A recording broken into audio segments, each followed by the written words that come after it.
Hey, hi, hello, welcome back to my channel, Divya's Dream World. I'm doing good. Hope you all guys are doing good. నేను ఎప్పుడు చెప్తుంటాను కదా, non వెజ్లో కాదు అన్నిట్లోనూ different varieties అని మనం టేస్ట్ చేయాలి అని. సో ఎగ్లోనే ఈ మధ్య బర్డ్ ఫ్లూ వల్ల ఎన్నో వెరైటీస్ చేసుకుంటూ ఉన్నాను. దాంట్లో ఒక్కొక్కటిగా నేను ఇలా వీడియో చేసి పోస్ట్ చేస్తున్నాను. అందులో ఒకటి ఆమ్లెట్ ఎగ్ కర్రీ. మనం ఎగ్ ఉడకబెట్టుకొని ఇలా ఎన్నో చేస్తూ ఉంటాం కదా, అలా కాకుండా ఈసారి డైరెక్ట్గా ఇలా ఎగ్ పగలగొట్టుకొని ఆమ్లెట్ లాగా చేసుకొని ఎలా చేయాలో ఈజీగా ఇంట్లో ఉన్న ఇంగ్రీడియంట్స్తోనే ఎలా చేసుకోవాలి ఈ వీడియోలో చూసేద్దాం. ఓకేనా? So let's get in to the video.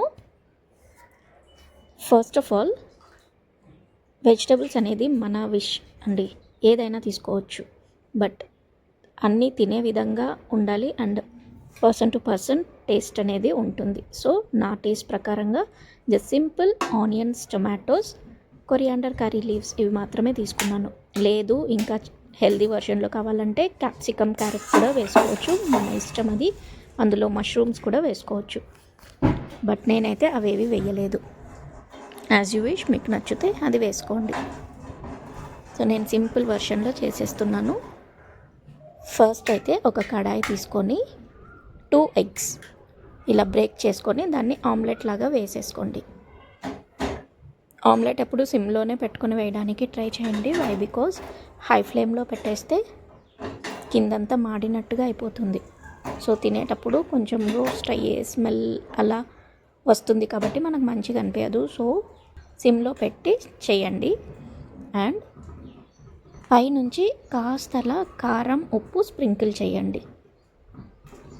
ఎందుకంటే మరి కర్రీలో వేసినప్పుడు పడుతుందో లేదో అన్న డౌట్ అందరికీ ఉంటుంది కదా. సో ఆ డౌట్స్ ఏవి పెట్టుకోకుండా పైనుంచి కొంచెం అలా చల్లితే కర్రీలో, గ్రేవీలో వేసినప్పుడు సెట్ అయిపోతుందన్నమాట. సో నేను ఇప్పుడు అదే పని చేస్తున్నాను. అండ్ కడాయికి అంటుకోకుండా కొంచెం కార్నర్స్లో అలా ఆయిల్ కూడా ఇలా వేయండి. ఆ తర్వాత ఇప్పుడు నేను చూపిస్తున్నాగా వీడియోలో ఫ్లిప్ చేసిన తర్వాత ఇలా అవుతుంది. అదేదో పాడైంది అనుకోకండి, అలానే వస్తుంది. నేను చేస్తున్నది కడాయిలో కదా, కొంచెం అలా విరిగిపోయింది. సో మళ్ళీ అదే కడాయి తీసుకొని అందులో మరీ ఒకసారి ఆయిల్ వేసుకొని ఇప్పుడు గ్రేవీ ప్రిపేర్ చేసుకుందాం. అందులో నూనె వేడెక్కిన తర్వాత ఇప్పుడు ఆవాలు, జీలకర్ర, కాస్త ఉల్లిపాయ ముక్కలు, నేనైతే మీడియం సైజ్ ఉల్లిపాయ, టమాటో తీసుకున్నాను. ఫస్ట్ ఉల్లిపాయ వేసుకొని అది కాస్త ఫ్రై అవ్వగానే ఇప్పుడు కట్ చేసి పెట్టుకున్న టొమాటోస్ కూడా వేసి దాన్ని కూడా సాట్ చేయండి.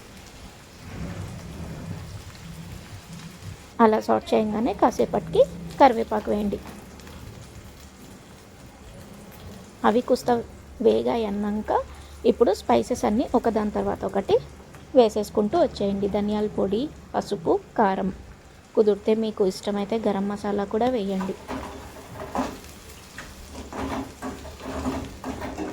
సో అవన్నీ వేసారా? ఇప్పుడు అవన్నీ కలిపేసుకోండి. అన్నీ మిక్స్ అయ్యాయి బాగా అన్నప్పుడు ఇలా లిమిటెడ్ వాటర్ వేసుకోండి. ఎక్కువగా వేసుకోకూడదు, లిమిటెడ్గా వేసుకోండి. నాకైతే ఇవి సరిపోయాయి అనిపించింది. ఎప్పుడైనా సరే వాటర్ వేసిన తర్వాత ఇలా ఉప్పు వేసుకుంటే అది అడ్జస్ట్ చేసుకోవడానికి ఈజీగా ఉంటుంది.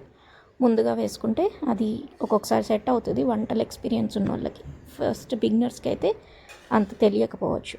సో వాళ్ళ కోసం ఈ టిప్, ఇలా ఈజీగా వాటర్ వేసుకొని అప్పుడు ఉప్పు వేసుకోండి, అయిపోతుంది. సో ఆ నీళ్ళు కాస్త ఉడుకుబట్టిన తర్వాత ఇప్పుడు ముందుగా ఆమ్లెట్ ప్రిపేర్ చేసుకున్నాం కదా, ఆ ఆమ్లెట్ని ఇందులో వేసేయండి. ఆమ్లెట్ వేసిన తర్వాత పైనుంచి మాత్రమే కొత్తిమీర కట్ చేసి పెట్టుకున్నది అలా పైనుంచి చల్లేసుకోండి. దాన్ని ఇప్పుడు ఏం కదపకండి. కొంచెం ఉడికిన తర్వాత అప్పుడు గరిటెతో అటు ఇటు తిప్పేసేయండి. ఫ్లిప్ చేస్తే చేయండి, లేదు అంటే మనం ఫిష్ కర్రీని ఎలా చేస్తాం, గరిటె పెట్టుకోకుండా జస్ట్ కడాయిని ఇట్లా ఊపుతాం కదా, అలా చేస్తే ఇంకా మంచిది. సో నేను అలా కూడా చేసి చూపించాను, చూడండి. ఎక్కువ పీసెస్ చేసుకోకుండా ఇలా పెద్దగా ఆమ్లెట్ని ఒక 4 పార్ట్స్గా చేసేసుకుంటే ఇట్స్ ఇనఫ్. సో చూసారు కదా, ఇదండి రెసిపీ. ఒక్కసారి మీరు కూడా ట్రై చేసి చూడండి, చాలా బాగుంటుంది టేస్ట్. అందరూ ఈజీగా హ్యాపీగా అప్పటికప్పుడు ఏం చేసుకోవాలో తెలియకపోతే ఇలా ఈజీగా చేసుకుంటే రెసిపీస్లో ఇది ఒకటి. చలో, నచ్చిందా వీడియో? రెసిపీ నచ్చితే మీరు కూడా ట్రై చేయండి. అలాగే లైక్ చేసి షేర్ చేసి కమెంట్లో ఎలాగొచ్చిందో చెప్పండి. మళ్ళీ ఒక కొత్త రెసిపీతో మరీ కలుద్దాం. Till then bye, take care, subscribe to my channel and support. Bye.